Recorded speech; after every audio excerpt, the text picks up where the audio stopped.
From the John M. Huntsman Center on the campus of the University of Utah, KUED presents Commencement 2004, honoring this year's graduating class.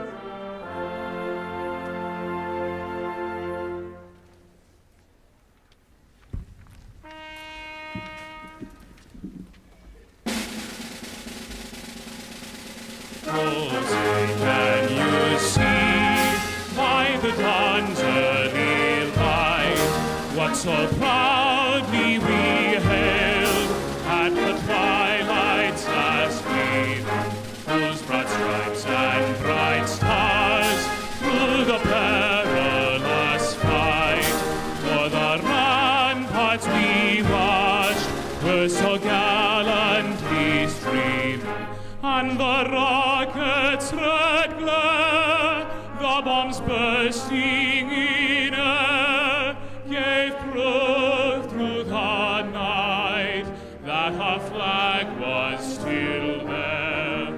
Oh, say does that star-spangled banner yet wave o'er the land of the free and the home of the brave?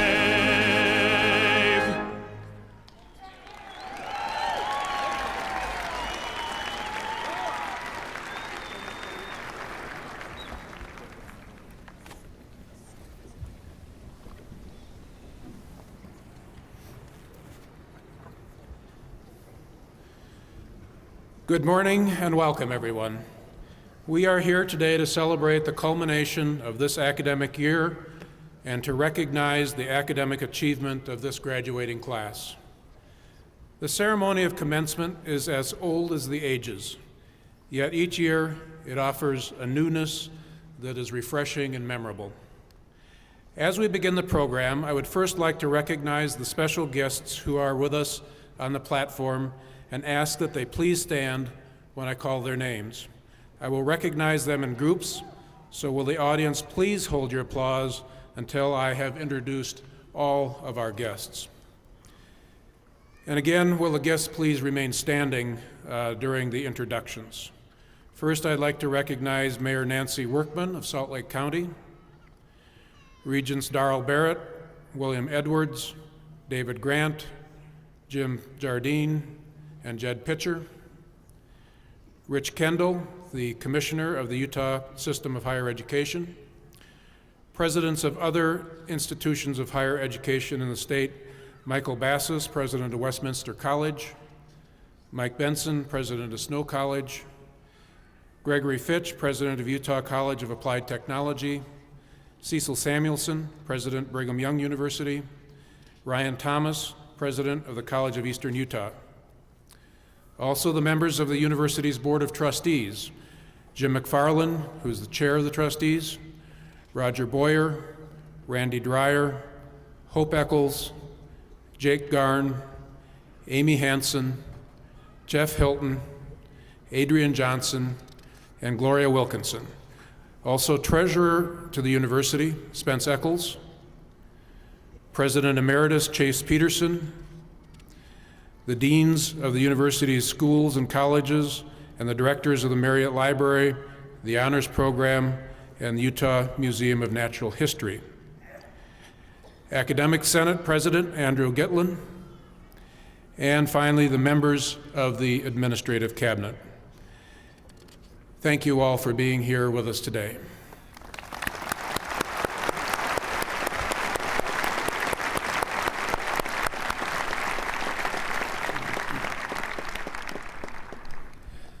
There are several special members of the university faculty to be recognized.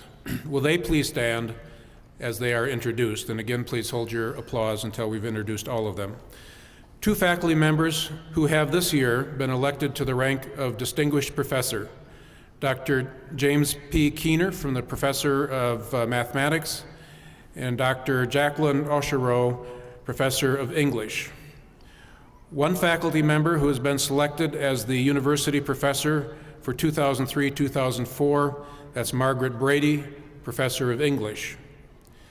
The 2004 Distinguished Honors Professor, Elizabeth Clement, Assistant Professor of History. The 2004 Benyon Center Public Service Professor, K.E. Richard, Assistant Professor of Modern Dance.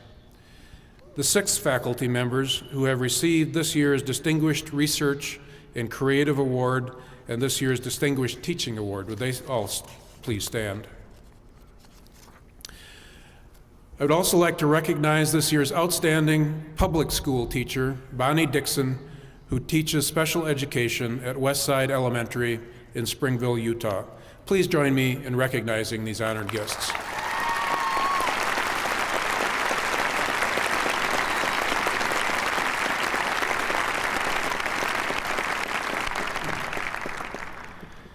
In addition, we recognize the accomplishments of 10 students who are the 10th class of Service Learning Scholars from the Lowell Benyon Center for Community Service. These students have completed the requirements of this program by volunteering at least 400 hours of community service, taking 10 credit hours of service learning coursework, and completing a major project combining academic work with community service. Would these scholars please rise?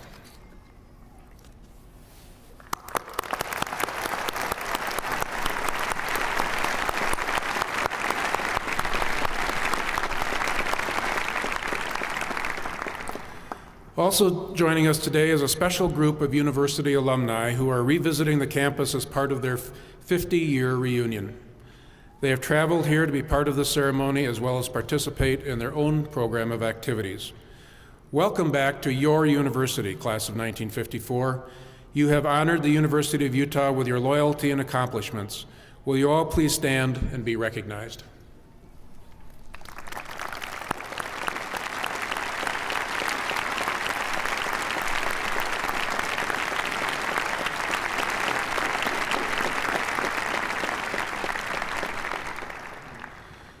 Seated before me and also in the platform party are the faculty.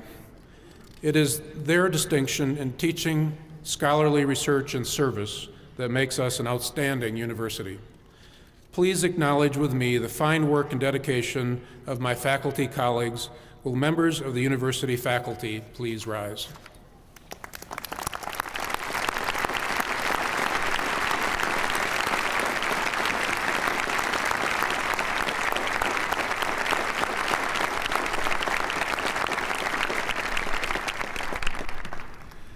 And of course, I particularly want to welcome the members of the class of 2004, since you are the reason we are here today. We would like you to feel that you leave this campus having received the best we can offer in support, guidance, training, and the enrichment of your knowledge. From the heart of this institution and on a very personal level as well, I offer congratulations and best wishes as your lives and careers begin to unfold. We are deeply proud of you. Will the audience join me now in the first of several acknowledgments of the class of 2004?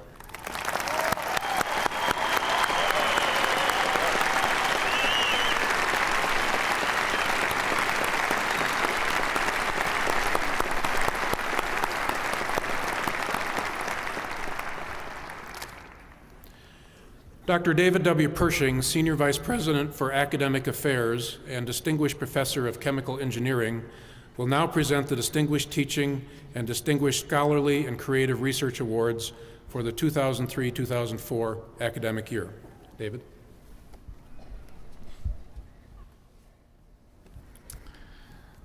The faculty of a great university have 3 primary responsibilities. First, they are obligated to achieve excellence in teaching, to bring to their students the full range of knowledge and wisdom of their discipline. Second, the university expects the faculty to generate new knowledge through research, scholarship, and creative works. Third, faculty are expected to use their professional knowledge to promote service to their campus and to the broader community, to model a commitment to active service for their students. I now have the pleasure of introducing members of the university faculty who have achieved unusual excellence in their teaching and the dissemination of knowledge and are to receive the university's Distinguished Teaching Award, or who have achieved excellence in their research and scholarship and are to receive the university's Distinguished Scholarly and Creative Research Award. Recommendations for these awards are made by university committees of faculty and students established for that purpose. The selection criteria and descriptions of each award are contained in the program of the day. It is now my pleasure to ask the recipients of the university's Distinguished Teaching Award to please stand and remain standing as I read their names. Douglas Christensen, Department of Bioengineering, College of Engineering.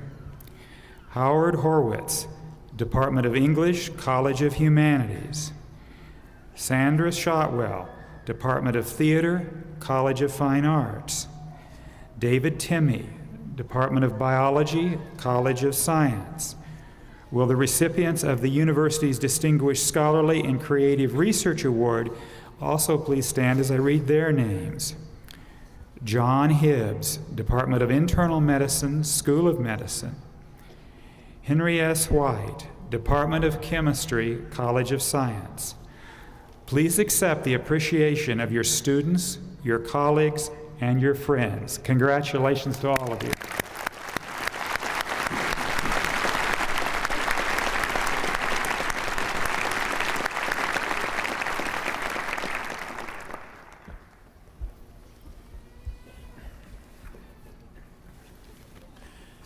Baccalaureate students who are candidates to graduate with honors or who were nominated by their college were invited to submit an essay in competition to be delivered at this commencement. A distinguished university panel considered 36 student essays, selected 10 semifinalists, and finally ranked 3. It is my pleasure to acknowledge Ryan David Pratt from South Jordan, Utah, graduating summa cum laude in computer science and mathematics for his 3rd place winning essay, and Erin Elizabeth Moore from Salt Lake City, Utah, graduating cum laude in English and Mass Communication in the College of Humanities for her 2nd place winning essay. They are seated in the front row in front of me. Will you both please stand and be recognized?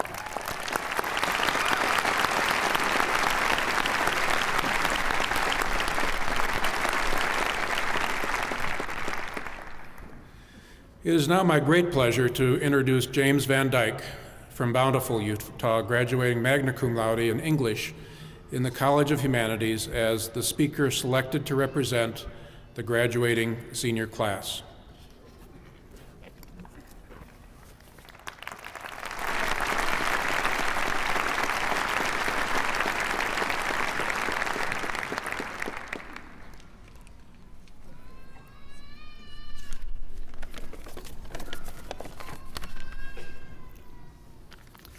Do you recall that tremendously agonizing moment in television history when the beloved halls of Bayside High School gave way to the surprisingly well-furnished dorm rooms of California University?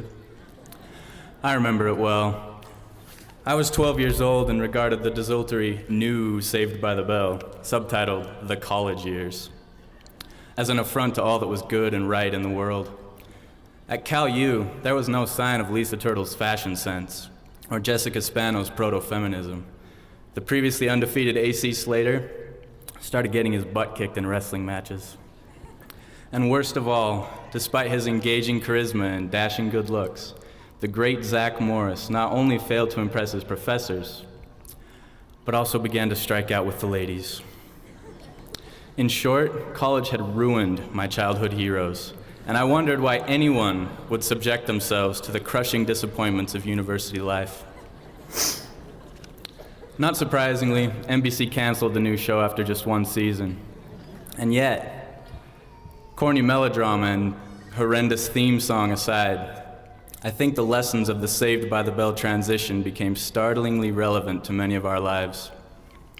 I, for one, was genuinely humbled when I first came to the U. Now, I knew I was no Zach Morris, but a week on campus convinced me that I made Screech Powers, Bayside's resident super geek, look like Miles Davis.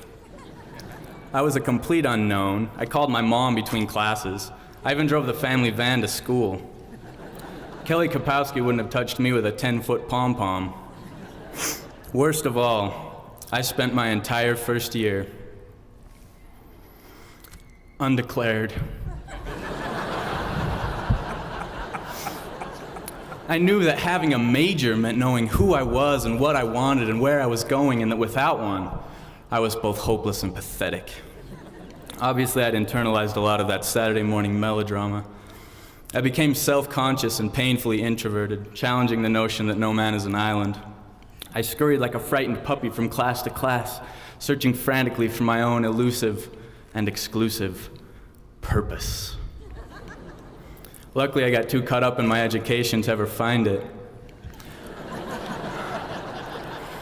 I took U.S. national government and prodded myself out of political apathy. I took environmental biology and started riding the bus and planting trees. I took communications 1010 and stopped saying all the time. Eventually, I even chose a major that I loved, English, which allowed me to indulge my idealism at least as often as my cynicism. It honed my writing skills, challenged my intellect, and presented me with some of the most astounding and affecting things I've ever read. Little by little, I began to realize that my purposes were many, and that when it comes to goals and aspirations, one is a lousy and limiting number. Just consider the astonishing array of interests and achievements represented here today, whether in business, physics, philosophy, or computer science. None of us has made it this far without working hard toward big dreams. I look into your faces and know that I'm in tremendously good company. I have an especially deep respect for those students who may be a little past the typical college age, who may have never seen an episode of Saved by the Bell in their lives, and who bring such wisdom and experience to the classroom and to the community. In fact, throughout my time at the U, I've met hundreds of students and faculty members of all ages and backgrounds who have amazed me with their intelligence, their integrity, their commitment, and their humanity. Incredible people. People who blasted a million holes in my admittedly limited perception and then filled me with understanding. People with whom I agreed, disagreed, related, debated, rallied, railed, and sometimes just persevered. People who have helped make this university a place in which higher learning, that majestic and mysterious specter, can move freely about, blowing the lids off inquisitive minds, and at times etching indelible lessons into the substance of our souls. After all, I was in Orson Spencer Hall on 9/11 when I felt my heart melt like acid into my stomach. I watched CNN war coverage every day at the Marriott Library. For 4 years, the University of Utah has been the vantage point from which I've struggled to come to grips with the world around me. And I'll be honest with you, I'm a trifle apprehensive about leaving. I never made a Saved by the Bell the post-college years, or the successful and fulfilling long-term career years. So it's somewhat sobering to consider our impending graduation. But at the same time, imagine the possibilities now that so many of us are about to be so gloriously undeclared. So I hope you took advantage of your time at the U and that you learned a lot. I hope you found something that you're passionate about and that you're up to your ears in it. I hope you occasionally sweep an entire category on Jeopardy and start trash-talking Alex Trebek. I hope you've met people you'll never forget. I hope that you work hard,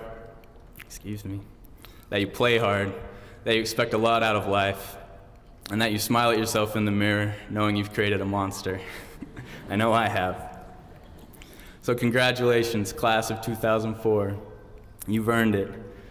And the heart and soul of Bayside High, Principal Richard Belding, would be proud. Thank you.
Thank you, James, for your inspiring address.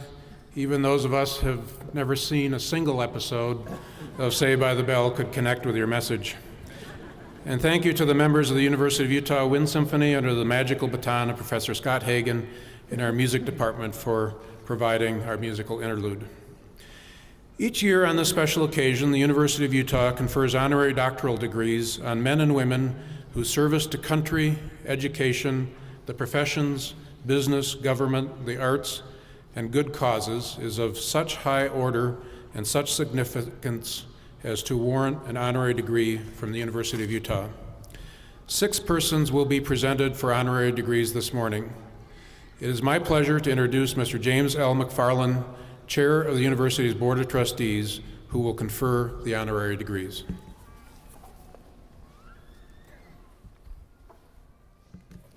Good morning. The first candidate to receive an honorary degree is Ian M. Cumming. Will Mr. Cumming please rise, and will Trustee Roger Boyer and Dean Jack Britton of the David Eccles School of Business please escort him to the podium.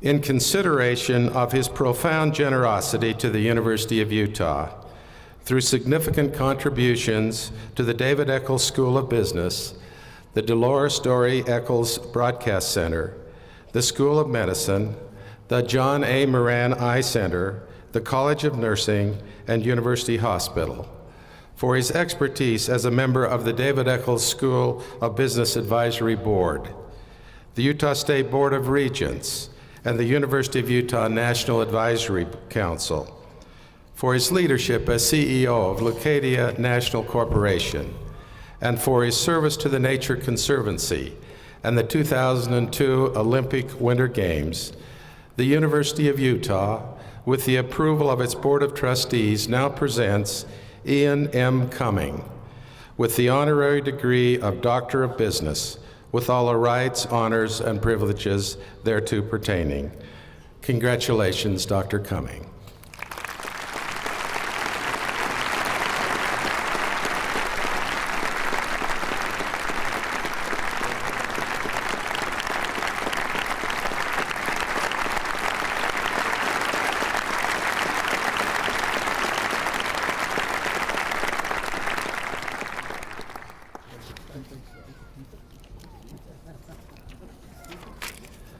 The second candidate to receive an honorary degree is Cleone Peterson Eccles. Will Ms. Eccles please rise, and will Trustee Hope Eccles and Senior Vice President David Pershing please escort her to the podium. In consideration of her selfless service to the University of Utah for 2 decades, as a member of the Board of Trustees, Vice President of the Alumni Association, and on the boards of Red Butte Garden, KUED, the College of Nursing, and the Health Sciences Council, for her personal philanthropy, fostering excellence in arts and education throughout Utah, for extending her support to those in need through Neighborhood House and the Junior League, and for being an inspirational role model by exemplifying warmth, grace, kindness, and a genuine concern for others. The University of Utah, with the approval of its Board of Trustees, now presents Cleone Peterson Eccles for the honorary degree of Doctor of Humane Letters, with all the rights, honors, and privileges thereto pertaining. Congratulations, Dr. Eccles.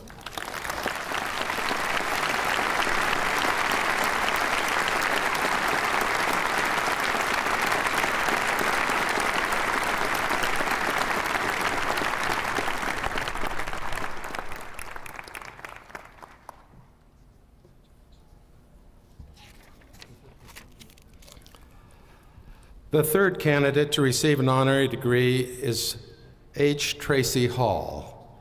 Will Dr. Hall please rise, and will Trustee Jake Garn and Dean Peter Stang of the College of Science please escort him to the podium.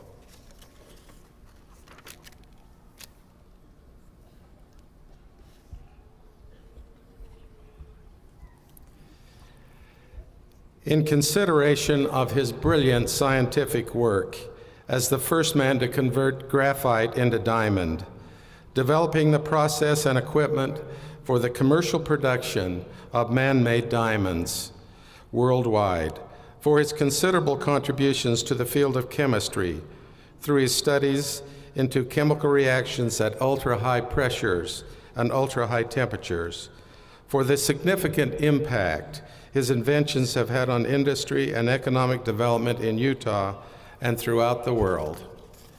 In recognition of his honors, including the American Institute of Chemists Chemical Pioneer Award and the American Chemical Society Award for Creative Invention, the University of Utah, with the approval of its Board of Trustees, now presents H. Tracy Hall for the Honorary Degree of Doctor of Science, with all the rights, honors, and privileges thereto pertaining.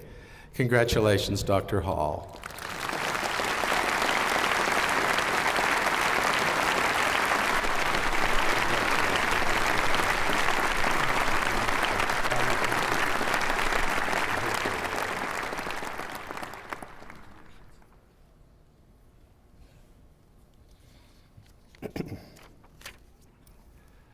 The fourth candidate to receive an honorary degree is Christine Ackerman Machen. Will Ms. Machen please rise, and will Trustee Randy Dreyer and Dean Robert Newman of the College of Humanities please escort her to the podium.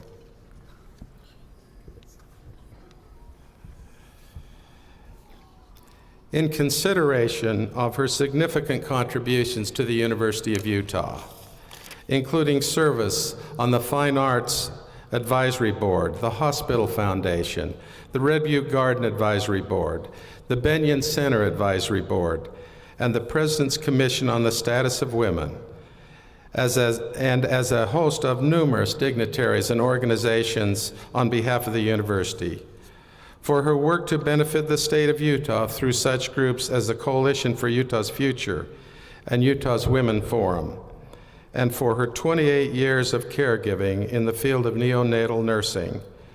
The University of Utah, with the approval of its Board of Trustees, now presents Christine Ackerman Machen for the honorary degree of Doctor of Humane Letters, with all the rights, honors, and privileges thereto pertaining.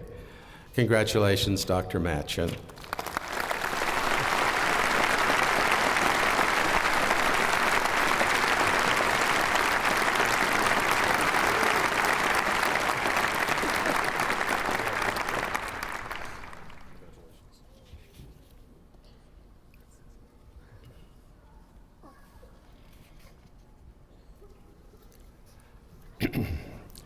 The fifth candidate to receive an honorary degree is James Bernard Machen. Will Dr. Machen please rise, and will Interim President and Senior Vice President for Health Sciences, Laura Spetz, escort him to join me at the podium.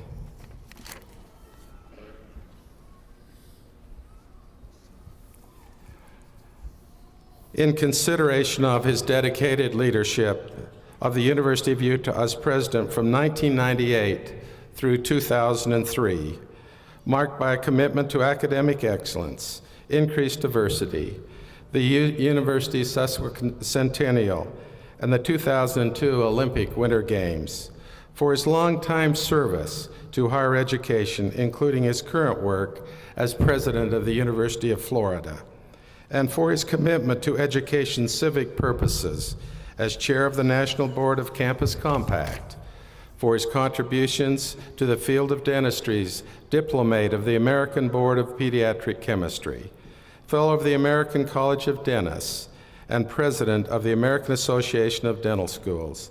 The University of Utah, with the approval of its Board of Trustees, now presents James Bernard Machen for the honorary degree of Doctor of Humane Letters, with all the rights, honors, and privileges thereto pertaining. Congratulations, Dr. Machen.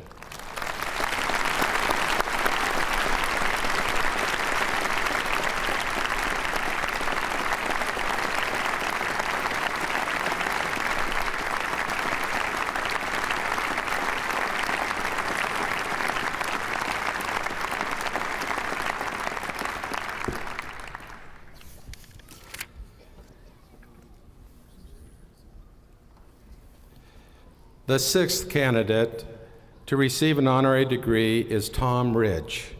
Will Mr. Ridge please rise, and will Trustee Gloria Wilkinson and Dean Scott Matheson, Jr. of the S.J. Quinney College of Law please escort him to the podium.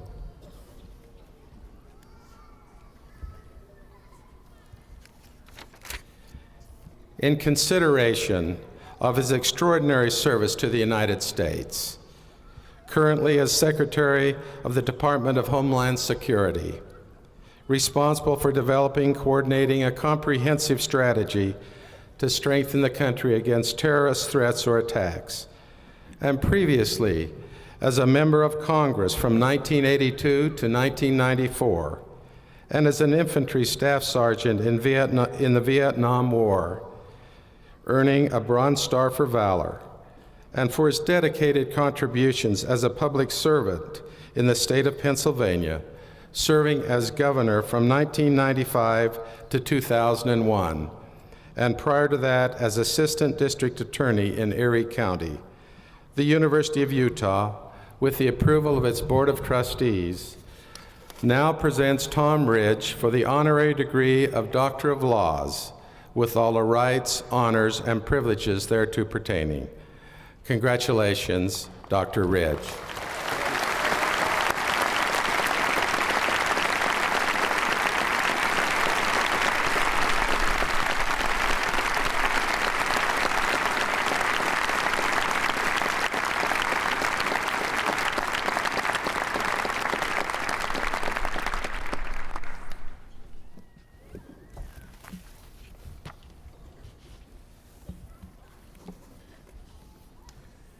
It is now my great pleasure to introduce this year's commencement speaker, Tom Ridge. In October 2001, following the events of September 11, Tom Ridge was sworn in as the first director of the Office of Homeland Security. His charge was to develop and coordinate a comprehensive strategy to strengthen the United States against terrorist threats and attacks. In January 2003, when that office became a department, he was sworn in as the first Secretary of the Department of Homeland Security. He is President Bush's 15th Cabinet Secretary and currently works with more than 180,000 employees from combined agencies. As one senator has noted, Secretary Ridge's post may well be the most challenging position created by Congress during the last 50 years. Secretary Ridge was born in Pittsburgh's Steel Valley. He earned a scholarship to Harvard, where he graduated with honors. He spent a year at Penn State's Dickinson School of Law before being drafted into the Army. He served as an infantry staff sergeant in Vietnam and earned a Bronze Star for Valor. After returning to Pennsylvania, he completed his law degree, worked in private practice, and served as assistant district attorney in Erie County. He was elected to Congress in 1982 and was the first congressman to have served as an enlisted man in the Vietnam War. He was re-elected 5 times. In 1995, he became governor of Pennsylvania and won re-election 4 years later. As governor, he focused on the areas of economic development, education, health, and the environment. In choosing Governor Ridge to oversee the nation's first Office of Homeland Security, President Bush noted that he had the strength, experience, personal commitment, and authority to accomplish this new and critical mission. As you might imagine, the current demands on Secretary Ridge's time and attention are enormous, and we are grateful and very honored that he is able to join us for commencement today. Please join me in welcoming Secretary Tom Ridge.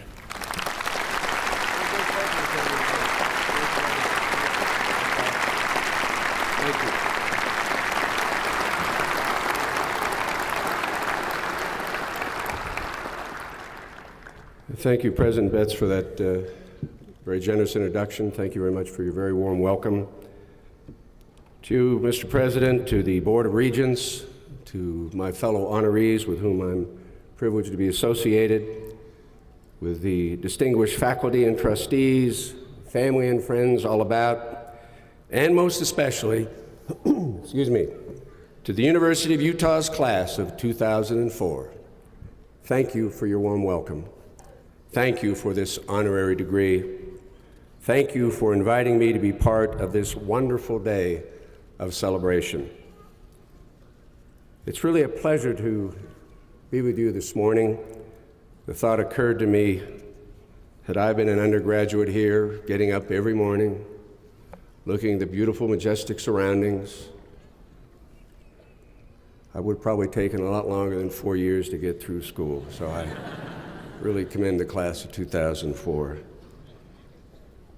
To be here this morning to visit the land of fresh air, wide open spaces, hiking trails and sloping terrain. But enough of that long walk from the parking lot. Actually, I admit I got a free pass. Someone let me drive up to the front door. I won't name any names, but he's on the stage with me right now. Graduates, I'm well aware that at this moment I stand between you and your degrees, so I will do as all good commencement speakers should do, be brief and soon forgotten. First, I'd like you just to look up in the stands. I'm sure you've acknowledged the contribution and support of Mom and Dad, but look closely, you also see that they're smiling with happiness, with pride, and a sense of great relief, because they have big plans for your old room. But today we celebrate your big plans.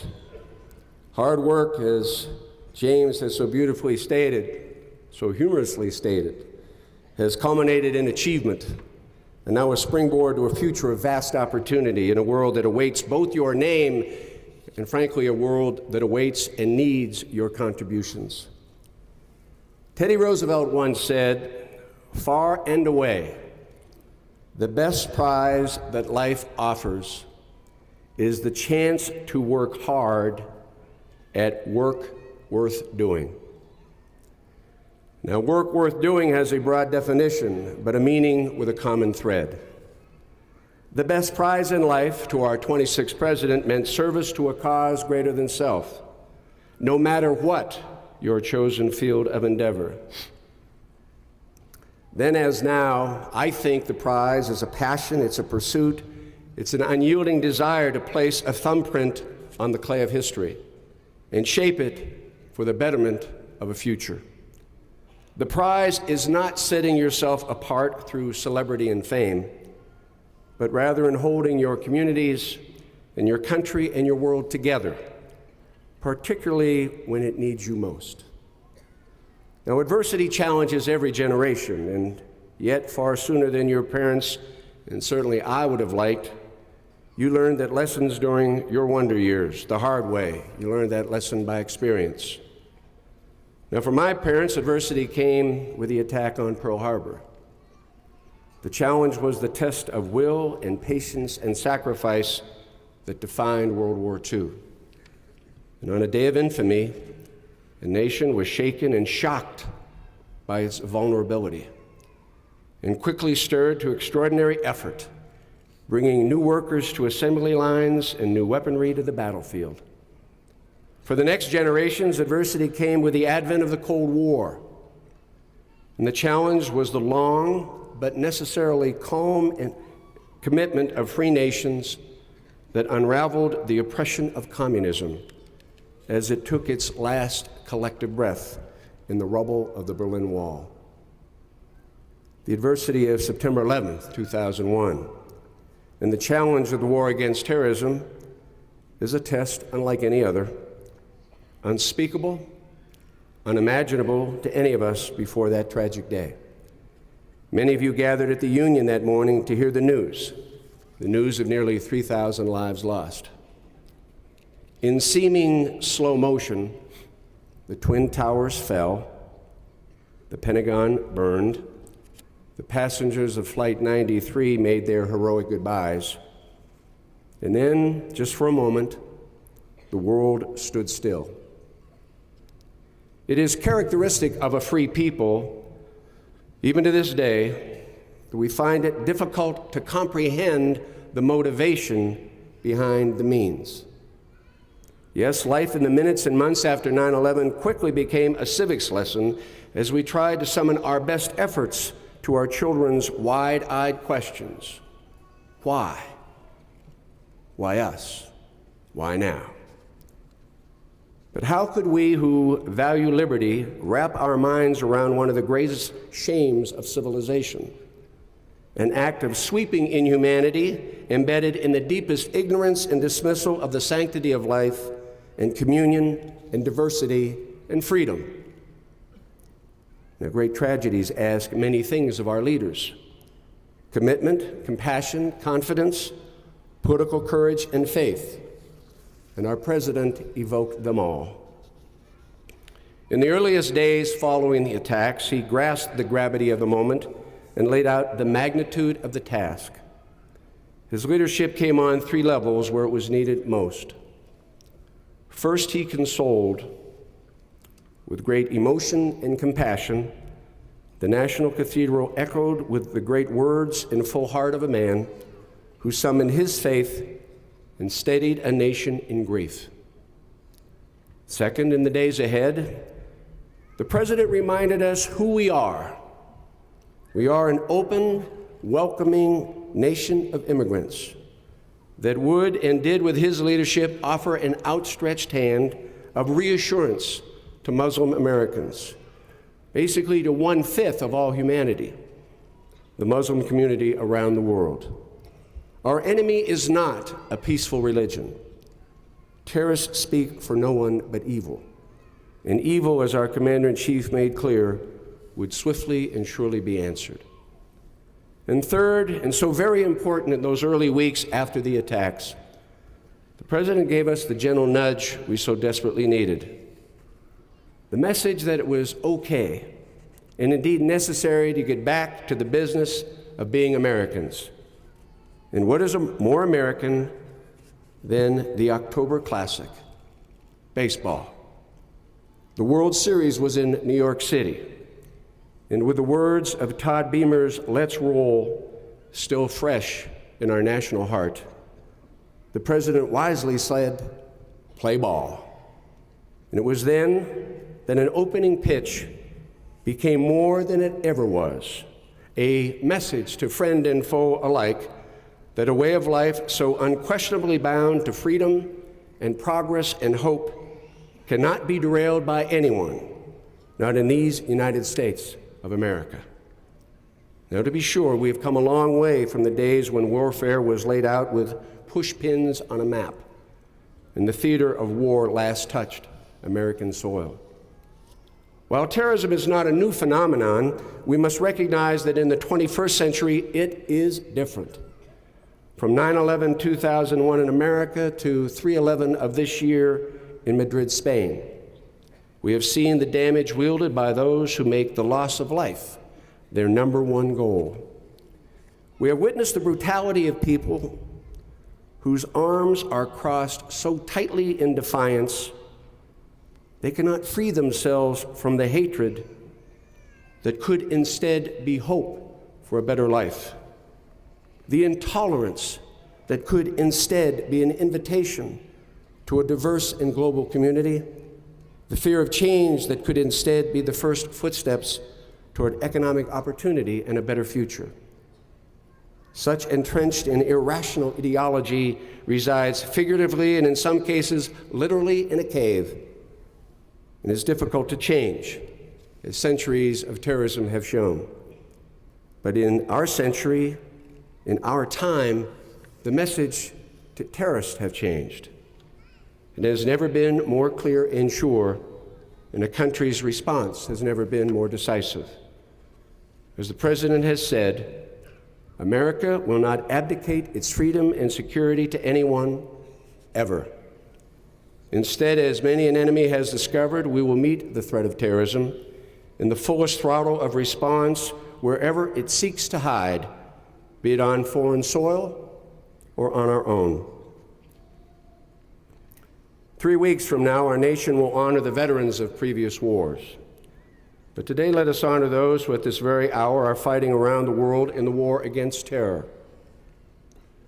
Some of us here today are former soldiers who know the high cost of freedom. All of us here today are citizens who know and enjoy the high reward of another's sacrifice. With grace and with gratitude, with pride and with prayers, we ask the heavens to welcome those servicemen and women who gave their lives for freedom and watch over those still in battle. Our brave soldiers must know America supports them and prays for their safekeeping. Now, here at home, images of 9/11 still chill the spine but heat the passion of our nation. They are the force that motivates us to work every single day to protect our country from those who wish us harm. Nowhere is that more evident than in the daily lives and tasks carried out by the 180,000 men and women with whom I work every single day in the Department of Homeland Security. It's been just more than a year since 22 agencies merged under the umbrella of the new department. All these people united under a single mission: to lead the coordinated effort to make the fullest protection of our people the highest charge of our nation. Now, during our first year, we've made great progress in widening a base of protective measures to make this nation safer. As many of you know, we significantly enhanced aviation security. We've strengthened security at our borders. We've added smart technology of biometrics to help speed the entry of millions of legitimate travelers and halt the entry of terrorists and criminals. We've made important changes to our student visit program so that foreign students who pose no threat to this country are not delayed upon entry. We want to make it very clear that freedom-loving students everywhere, and the skills and the knowledge and the experience they bring to our campuses and our country, are welcome and they are wanted. This hard work of preparation and prevention has meant faster deployment of resources and manpower, greater information sharing among our intelligence agencies, added layers of protection at our ports and our borders and our skyways. Without a doubt, a greater sense of purpose and preparedness for those who do this hard work that's worth doing every day. America is a country of high expectations, and yet we know that expectations cannot be met on the grounds of expediency. Rather, our actions must be measured by the threshold of excellence and ethics, and guided by priority and balance. We know that free nations are open, and they are diverse, and they are welcoming, not because that is the way of freedom, but because that is the will of free people. And so this nation must and will always be careful to respect people's privacy, civil liberties, and reputations. To suggest that there is a trade-off between security and individual freedoms, that we must disregard and discard one protection in favor of another, to me, will always be a false choice.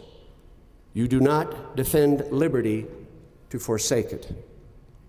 True liberty is the pure love of it, not simply merely the desire to be free, but to see it furthered from one generation to the next.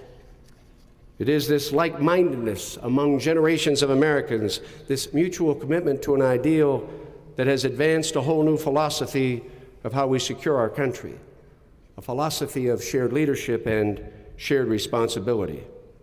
Homeland security is very much a national strategy, one that must be a priority in every heart, every human, every citizen, every city, every neighborhood, every home across America.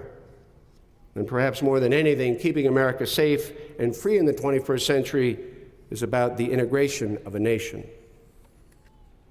There's a role for you to play, and I would not be a good government official if I didn't take this opportunity to make a plug for public service. Whether an astrophysicist studying infrared astronomy, a customs officer improving our port security, an FBI agent pioneering DNA forensics, a nurse or doctor working in one of our veterans' hospitals, a chemist investigating the ozone layer. The work that these bright and talented people do under the banner of public service today enriches the lives of countless individuals and will surely impact the world for generations to come. Let me also say that public service doesn't always mean that you receive a government paycheck. In this day and age, work worth doing can mean that you are contributing in ways that say, let's roll, or play ball, ways that economically and socially and culturally keep your country moving forward. I am the first Secretary of Homeland Security, and given the breadth and complexity and the deep roots of terrorism, likely not its last. I took on this position, not unlike many of you, facing what some have called an uncertain endeavor. From crisis to conflict, from security issues to social dilemma, America has led the peace without ever changing the free republic that our founding fathers established nearly 228 years ago, nor the values in keeping with 10 generations of history: freedom, compassion, integrity, duty, honor, and country. So going forward, with your help, graduates, we will advance as we always have, through the hard work of incorrigible pioneers, persistent visionaries, impassioned patriots, the stubborn goodness of a people that generation to generation continue to give all that is good and just and astonishing to their country, a people who embrace the most abiding of American principles, the notion that we are called to serve as long as we call ourselves free. Winston Churchill said, "We shape our buildings, thereafter our buildings shape us." That is especially true of America's historic college campuses. Members of the class of 2004, you are about to bring vast knowledge from a wonderful institution of learning into a world of new frontiers. And though you may soon forget the Socratic method, the names of 15th century kings, the hallmarks of iambic pentameter, or how to solve for X and Y, you will always remember the you. And unlike the series final of last night's Friends, will last a lifetime. Not in reruns, but in reunions and lasting friendships. And when you do see each other, and you talk to each other, and think of one another, I hope you will marvel at yourselves for the children that you nurtured, the business trends you evoked, the creativity you inspired, and the many channels of science and communication and discovery you held open for generations that will follow you. May you always enjoy a collective pride in the way in which you kept your country moving forward amid an historic moment and mission. The commitment and the compassion and hard work you gave to it all, and the blessings it will most surely return to you. It will be the best prize in your life. Thank you again for inviting me to share this day with you. My heartfelt congratulations go out to you all. May God continue to bless you as you go forward. Thank you very much.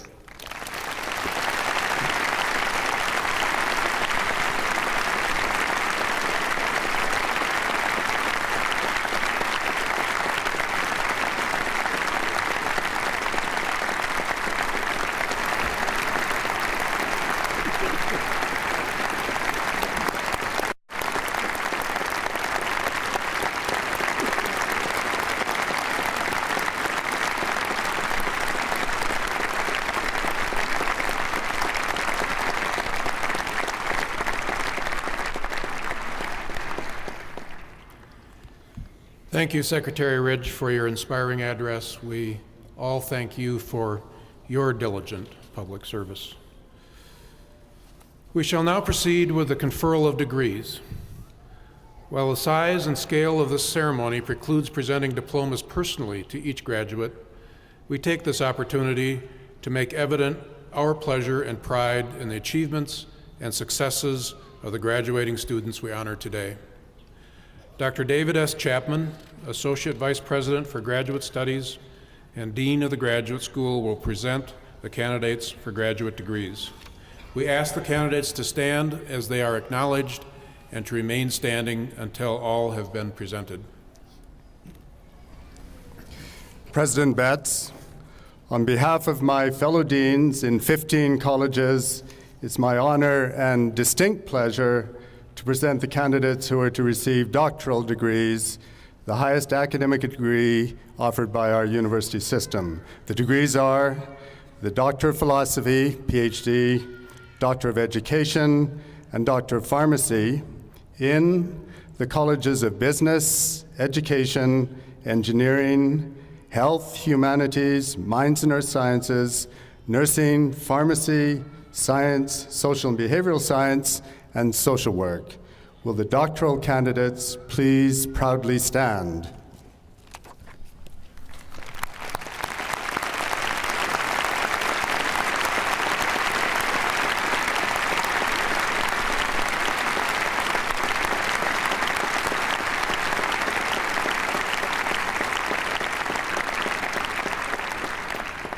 By virtue of the authority vested in me as interim president of the University of Utah by the people of Utah, acting through their representatives in the legislature and on the State Board of Regents, and on the recommendation of the faculty of the university and the university's Board of Trustees, I confer upon you the doctoral degree for which you have qualified, which entitles you to all the rights, privileges, and honors thereto pertaining. Congratulations.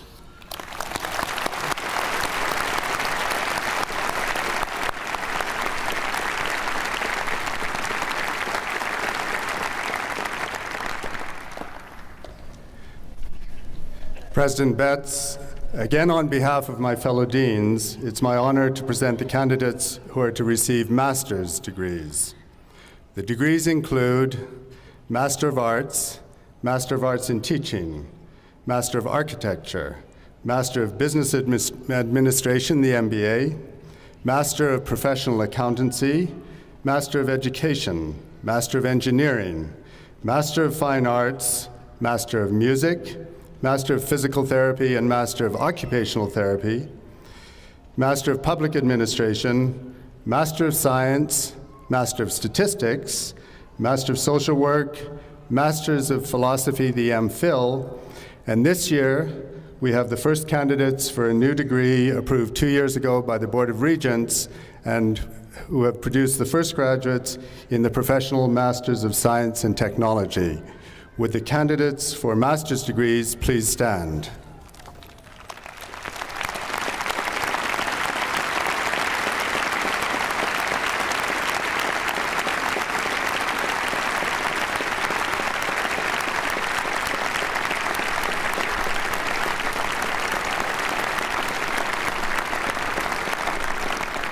By virtue of the authority vested in me as interim president of the university by the people of Utah, acting through their representatives in the legislature and on the Board of Regents, and on the recommendation of the faculty of the university and the university's Board of Trustees, I confer upon you the master's degree for which you have qualified, which entitles you to all the rights, privileges, and honors thereto pertaining. Congratulations.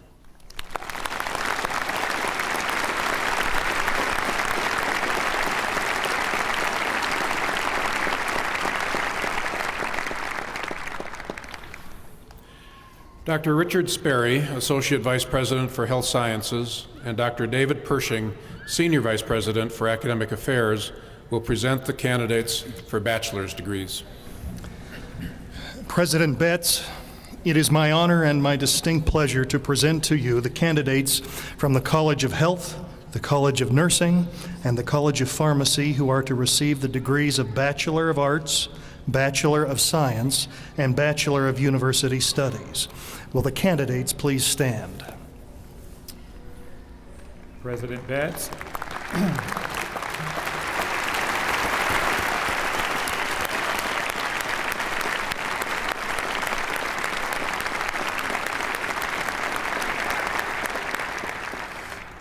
President Betts, it is my honor and pleasure to present the candidates from the David Eccles School of Business and the Colleges of Architecture and Planning, Education, Engineering, Fine Arts, Humanities, Mines and Earth Sciences, Science, social and behavioral science, and social work, who are to receive the degrees Bachelor of Arts, Bachelor of University Studies, Bachelor of Music, Bachelor of Science, Bachelor of Fine Arts, or Bachelor of Social Work.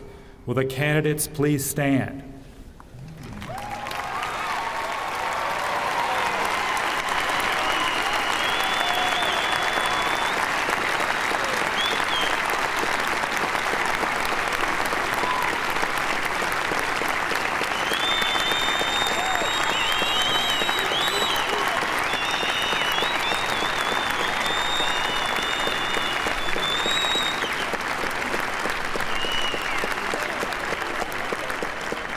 It is with pleasure that the university now recognizes its undergraduates and welcomes those candidates who now stand before us into its alumni ranks and into the fellowship of educated men and women.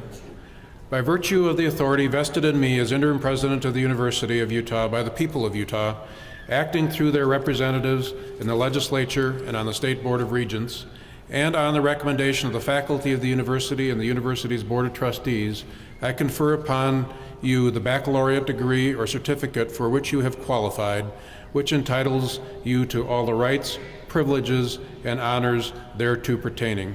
Please accept my heartiest congratulations. Let's give them one more round of recognition.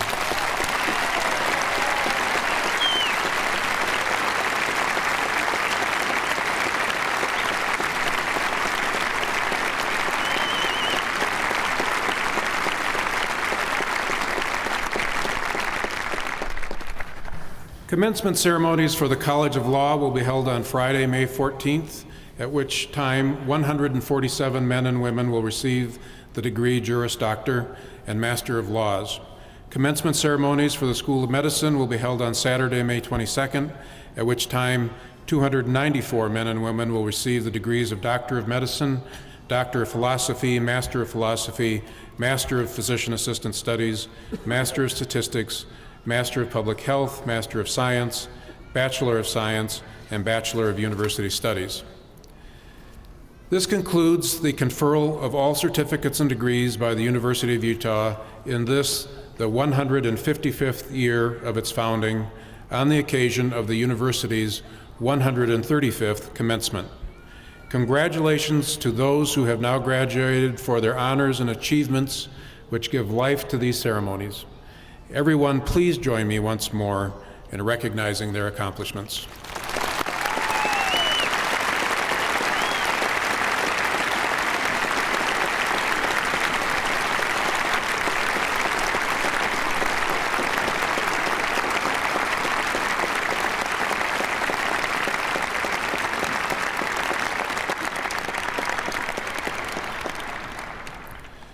Now that you are all alumni, it is my pleasure to introduce Jeff Hilton, President of the Board of Directors of the University of Utah Alumni Association and a member of the University of Utah Board of Trustees, to welcome graduates into the association.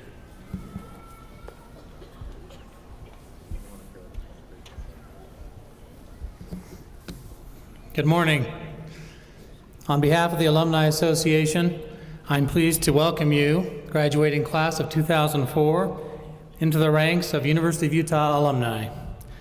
There are now over 200,000 alumni of the U, with members of the association representing every state and most foreign countries. The association's purpose is to serve alumni and encourage them to continue a lifelong relationship with the university. The Alumni Association is more than just homecoming, football games, and class reunions. It's your opportunity to stay in touch with the U and with each other. It also means a way for you to give something back to this great institution. The university has equipped you with the necessary tools for a promising future, and we hope that you will also help ensure that the university's future is equally bright. As I'm sure you agree, the U deserves and needs your continued support. You may be graduating from the university, but you're not leaving the university family. You're merely transitioning from student to alumnus. We encourage you to become a member of the Alumni Association and enjoy many association benefits, such as career counseling, discounts on athletic tickets, cultural events, and purchases at the bookstore, and many others. We are your alumni association and want you to stay involved with the U. Please visit our website, www.alumni.utah.edu, for more information, or feel free to stop by Alumni House on campus. We extend our warmest congratulations for your academic achievements and our best wishes for your continued success. Go Utes!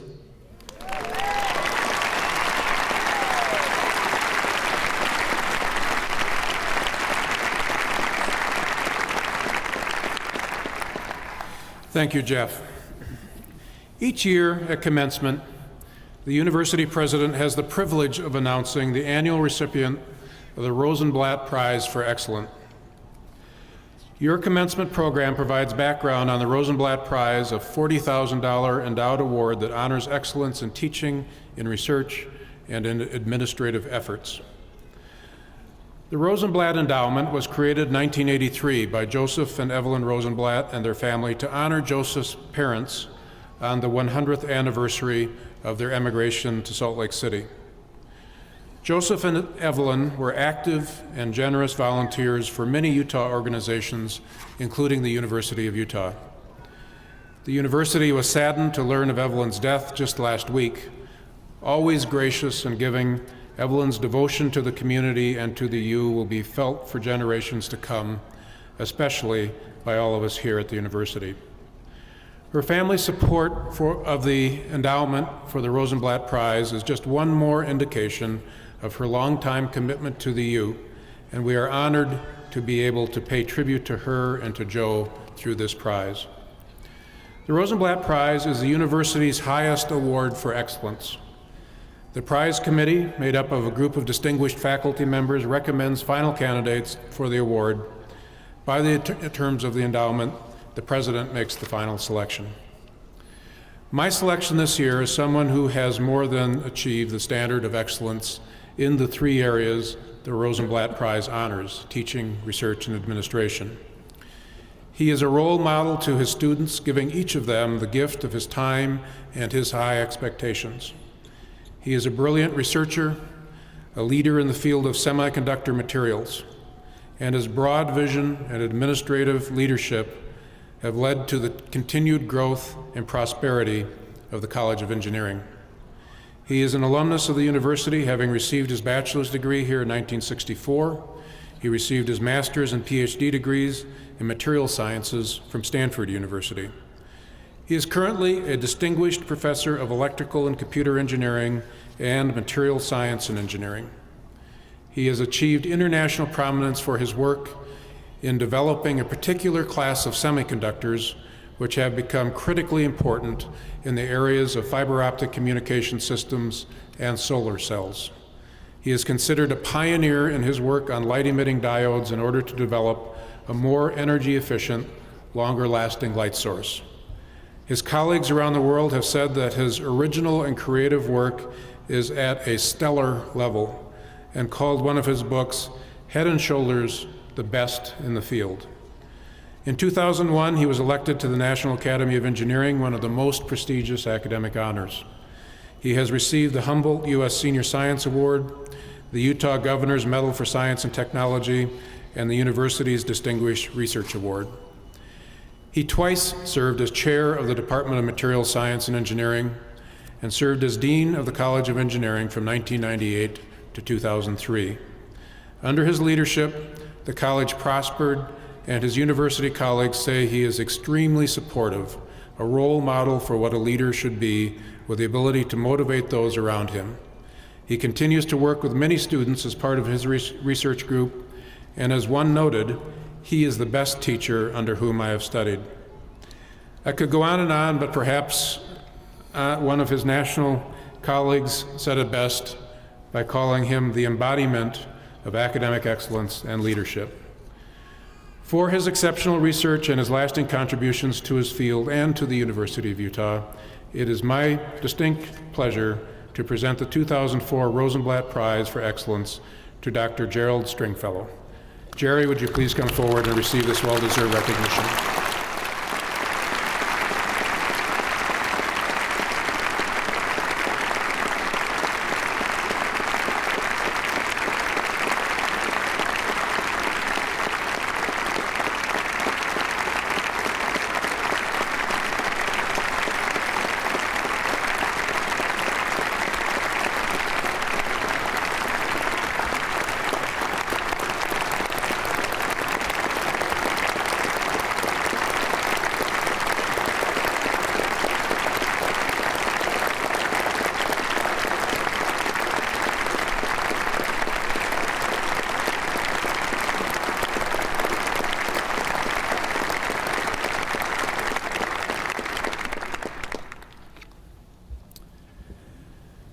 Now I'd like to express our thanks to those who arranged for this commencement, to the University of Utah Wind Symphony conducted by Associate Professor Scott Hagan, and to the others who have participated in these ceremonies and who have brought the warmth and good wishes of friends and family which have so enriched and made memorable this morning's assembly.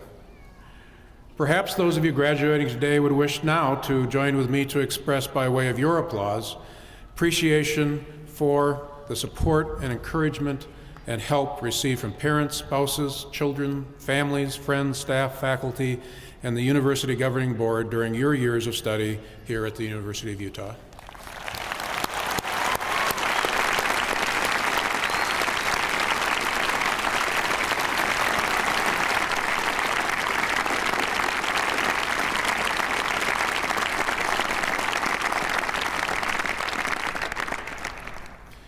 Before closing these ceremonies, I want to make a few brief announcements. I invite your attention to the listings in your program of individual college convocations to be held at times and places there indicated. I recommend that you take advantage of the free shuttle and track service to transport you to attend convocations, then to return you to your car. Shuttles leave continuously from in front of the Huntsman Center. The Union Food Court will be open until 4 p.m. for full meal service. We invite graduates and their guests to enjoy lunch at the Open University Union. And finally, the University of Utah's television station, KUED, Channel 7, has videotaped today's commencement ceremonies, which will be broadcast Saturday, May 8th, beginning at 5:30 p.m. I now ask the entire audience to stand for the singing of the university's alma mater, Hail Utah, found on the inside of the back cover of the program of the day. Our soloist, Tyler Scott Nelson, will sing it through once, then please join him in singing it a second time. Following the alma mater, the audience may be seated and the recessional will begin.